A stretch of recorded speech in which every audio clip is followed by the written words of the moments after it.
મહાદેવ પવિત્ર એવા શ્રાવણ મહિનામાં નાગપંચમીનો પવિત્ર તહેવાર આવે છે. જો આજે નાગપંચમી શા માટે ઉજવવામાં આવે છે તે માટે વિસ્તૃત સભર માહિતી. નાગપંચમી માટે એક સરસ શ્લોક છે. ઓમ નમો તસ્તુ સર્પેભ્યો યે કે ચ પૃથ્વી મનુઃ યેંતરિક્ષે યે દિવી તેભ્યો સર્પેભ્યો નમઃ. આપણી સંસ્કૃતિમાં ઘણા બધા પશુ પક્ષી જીવોને એક ધાર્મિક આદર અને ધાર્મિક સ્થાન મળેલું છે. તેમાંના એક નાગદેવતા માટે જો વાત કરીએ તો નાગદેવતાને વિષધર કહેવામાં આવે છે. આમ છતાં પણ તેના પ્રત્યે લોકોમાં તિરસ્કાર કે તૃણાના સ્થાનને બદલે એક આદરની ભાવના સાથે નાગપંચમીના દિવસે ખાસ ભાવપૂર્વક પૂજન કરવામાં આવે છે. તો શ્રાવણ મહિનામાં શા માટે? કારણ કે શ્રાવણ મહિનામાં શિવજીની ઉપાસના આપણે સર્વે કરીએ છીએ, તો શિવજીની સાથે જે પણ જોડાયેલા છે તો શિવજી તે બધાને પણ મહત્વ આપે છે. એક આ પણ કારણ છે. પરંતુ જો એક વિસ્તૃત જો કારણ આપણે નાગપંચમીના દિવસે શા માટે પૂજા થાય તો એ માટેના ઘણા બધા કારણો છે. જેમ કે વરાહ પુરાણ અનુસાર શ્રી બ્રહ્માજીએ પ્રસાદ તરીકે નાગદેવતાને વિભૂષિત કર્યા હતા. આ જ દિવસે શ્રી કૃષ્ણ ભગવાને કાલ્ય દમન કરેલા હતા. આ સાથે આપણે ભાગવતજી ભગવાનમાં આવે છે કે જન્મે જઈએ સર્પયજ્ઞ કરેલો હતો અને ઋષિના દ્વારા આ યજ્ઞને રોકવામાં આવેલો હતો. તો એટલા માટે થઈને આ દિવસે પણ નાગપંચમી હતી. આ સાથે બીજું પણ આ દિવસને મહત્વ એટલા માટે છે કે સમુદ્ર મંથન વખતે એક દોરડા તરીકે વાસુકી નાગ પોતાનું એક સ્થાન સમુદ્ર મંથનમાં રાખેલું હતું. એટલા માટે આ દિવસે જ એ ત્યારે ગણવામાં આવ્યું હતું. એટલા માટે નાગપંચમીના આ બધા કારણો છે. પરંતુ આજે ઘણા બધા ઘરોમાં ખાસ કરીને બ્રાહ્મણના ઘરે આ પ્રકારના માટીથી છાણથી દિવાલ પહેલા એને લીપવામાં આવે છે અને ત્યારબાદ તેના ઉપર કોલસાની કાચા દૂધમાં પલાળી અને એક પેસ્ટ કરવામાં આવે છે અને ત્યારબાદ તેનાથી એક આ નાગનું ચિત્રામણ કરવામાં આવે છે. પરંતુ આ ચિત્રામણમાં ઘણા બધા એવા ચિત્રો રાખવામાં આવે છે. તો તેની પાછળના શું કારણો છે આજે તેના વિશે આપણે વાત કરવી છે. તો સર્વપ્રથમ આપણે જો વાત કરીએ તો અહીં 4 દિક્પાળ એટલે કે ક્ષેત્રપાળ રાખેલા છે. તો 4 ક્ષેત્રપાળ શા માટે? કારણ કે આપણો ભારત દેશ છે એક કૃષિ પ્રધાન દેશ છે.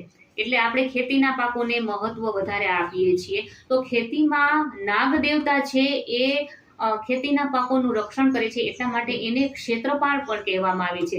આ સાથે આપણે એક ઋગ્વેદમાં શ્લોક છે કે આનો ભદ્રા ક્રતુઓ યંત્ર વિશ્વતઃ એટલે કે ચારે દિશાઓમાંથી ને આપણને સારા વિચારો પ્રાપ્ત થાવ એવો પણ અહીં એક ભાવ રજૂ કરવામાં આવેલો છે. આ સાથે અહીં ચંદ્ર અને સૂર્ય દોરવામાં આવેલા છે.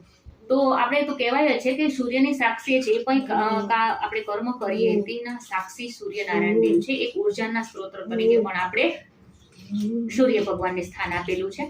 આ સાથે આપણે જો ચંદ્ર દેવતાની વાત કરીએ તો નાગ છે એ વિષ છે અને ચંદ્ર છે એ અમૃત સમાન શીતળ છે. તો અહીં એક વિરોધાભાસ પણ રજૂ કરેલો છે કે કોઈ પણ જ્યારે આપણે જીવન જીવીએ ત્યારે વિરોધાભાસ હશે તો જ એ જીવન શક્ય બનશે. કારણ કે એક લયમાં કોઈ દિવસ જીવન શક્ય બનશે નહીં. આ સાથે અહીં 9 નાગ કે ખાસ જેનું પૂજન કરવામાં આવે છે. અહીં 9 નાગ દોરેલા છે. 9 નાગ એટલે કે જ્યારે શિવજીએ વિષપાન કર્યું હતું ત્યારે 9 નાગ શિવજીને સહાય કરવા માટે આવેલા હતા અને તેઓએ પણ વિષ પીધું હતું. એટલા માટે શિવજીએ આ નાગને પોતાના ગળામાં આભૂષણ તરીકે સ્થાન આપેલું છે. એટલા માટે એક આપણે એ ભાવ પણ રજૂ કરી શકીએ કે જ્યારે તમે વિષ પીવો છો ત્યારે જ તમે કોઈના હૃદયમાં સ્થાન પામી શકો છો, એવો પણ એક ભાવ છે. આ સાથે અહીં કરચલા છે અને એ સાથે ખજૂરા છે, વીછી છે એ પણ દોરેલા છે.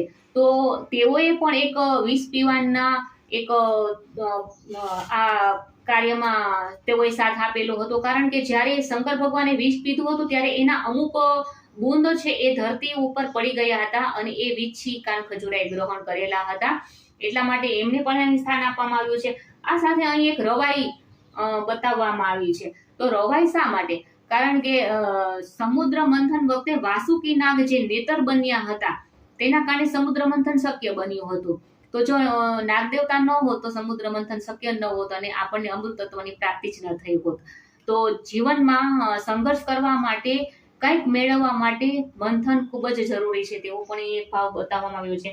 આ સાથે અહીં ઘોડિયું બતાવવામાં આવ્યું છે, આ સાથે મૃત્યુની ક્ષણ પણ બતાવવામાં આવી છે. એટલે એનો પણ એવો જ ભાવ છે કે આ જીવન એ પરિવર્તનશીલ છે, જે જન્મે છે એ મૃત્યુ પામે છે. તો એ પણ અહીં એક ભાવ સાથે આપણને બતાવવામાં આવ્યું છે. તો આ સમગ્ર એવો એક આખો નાગપંચમીનો એક આખું તાદ્રશા એવું ચિત્ર રજૂ કરવાનું આવ્યું છે, જે આપણા જીવન સાથે વણાયેલું છે. આમ પણ નાગ દેવતાના ફણા ઉપર આખી પૃથ્વી ટકી રહેલી છે. અને કહેવાય છે કે વારાણસીમાં પણ એક નાગકૂપ નામનું એક સ્થળ છે કે જ્યાં નાગપંચમીના દિવસે જ વિદ્વાનો સર્વે એકઠા થાય છે અને શાસ્ત્રાર્થ કરે છે. આ સાથે એક બીજો પણ એવો ભાવ હોય છે કે નાગપંચમીના દિવસે ટાઢું ખાવાનું મહત્વ હોય છે. ટાઢું પણ ઘણી વખત આપણા સ્વાસ્થ્ય માટે વૈજ્ઞાનિકો સાબિત કરેલું છે કે સ્વાસ્થ્ય માટે ક્યારેક સારું હોય છે અને બહેનોને પણ રસોડામાંથી મુક્તિ મળે છે. આ સાથે નાગપંચમીના દિવસે પલાળેલા કઠોળ ખાવાનું મહત્વ છે. તો અત્યારે આપણે જાણીએ છીએ કે પલાળેલા કઠોળ હોય છે તેમાં ખૂબ જ પ્રોટીન હોય છે. તો અત્યારના ફાસ્ટ ફૂડો, અત્યારના જે ખોરાક છે એની સામે અત્યારે એક આ ખોરાક ગ્રહણ કરવાનો પણ એક ભાવ રહેલો છે. આ સાથે એક બીજું પણ જણાવવાનું કે અહીંયા એક તલાવડી દોરેલી છે. તો તલાવડી શા માટે? કારણ કે નાગોનું મુખ્ય સ્થાન છે એ તલાવડીમાં હોય છે, એકાંત જગ્યાએ હોય છે. તો જ્યારે કોઈ પણ મુમુક્ષે મોક્ષની જ્યારે પ્રાપ્તિ કરવી હોય તો ત્યારે કોઈ એવું એકાંત સ્થાન પસંદ કરવું જોઈએ. તો એવો પણ અહીં એક ભાવ રજૂ કરવામાં આ ચિત્રમાં અહીં એક પાણિયારું અને સાથે બે માટીના ઘડા એવું પણ એક ચિત્ર દોરવામાં આવ્યું છે. એનો મતલબ એવો હોય છે કે પાણિયારું છે એ સુકનનું પ્રતીક હોય છે. કોઈ પણ ઘરનું એક તાદ્રશ્ય જો ચિતાર તમારે જોવો હોય ને તો તમે એના ઘરનું પાણિયારું જોઈ લો ને તો તમને એના આખા ઘરની વ્યવસ્થાનો તમને ખ્યાલ આવી જાય. આમ પણ આપણે જ્યારે એવી એક માન્યતા છે કે કોઈ પણ દોષનું જ્યારે નિવારણ કરવું હોય તો ત્યારે પાણિયારે દીવો કરવાથી એ દોષ નાશ પામે છે. અને આમ પણ એક જલ તત્વનું પણ અહીં એક પ્રાધાન્ય રહેલું છે, એટલા માટે એક પાણિયારું દોરેલું છે. અને આ સાથે એક સર્પ મણીનો પણ એક જો આપણે એક ઉલ્લેખ કરીએ તો સર્પ એના શિર પર મણી ધારણ કરે છે. તો એના ઉપરથી પણ આપણે એક વાત બોધ લઈએ કે આપણે પણ કોઈ પણ વ્યક્તિઓના સારા ગુણોને મસ્તક પર ચડાવીએ તો જ આપણે સર્પની જેમ, એના મણીની જેમ આપણે પણ પ્રકાશિત થઈ શકીએ છીએ. ભારતની સાથે અનેક દેશ વિદેશોમાં નાગને ખૂબ જ એક આદર સ્થાન મળેલું છે. નાગાલેન્ડમાં લોકો નાગને પોતાને નાગના વંશજો માને છે. માલાબારમાં પણ એક નાગ વન નામની એક ખૂબ જ સરસ જગ્યા આવેલી છે. જાપાનના રાજવંશો પોતાની નાગવંશો તરીકે ઓળખાવે છે.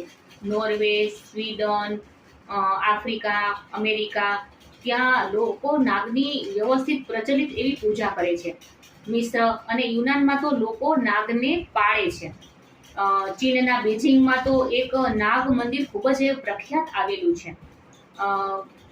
જ્યારે માણસ મૃત્યુ પામે છે ત્યારે 12મા દિવસે આ માણસને મોક્ષ મળે એટલા માટે 12મા દિવસે એક નાગ બલિ નામની એક વિધિ કરવામાં આવે છે, જેમાં નાગને બલિ દ્વારા ફળ, ફૂલ અને ઉપહાર આપવામાં આવે છે.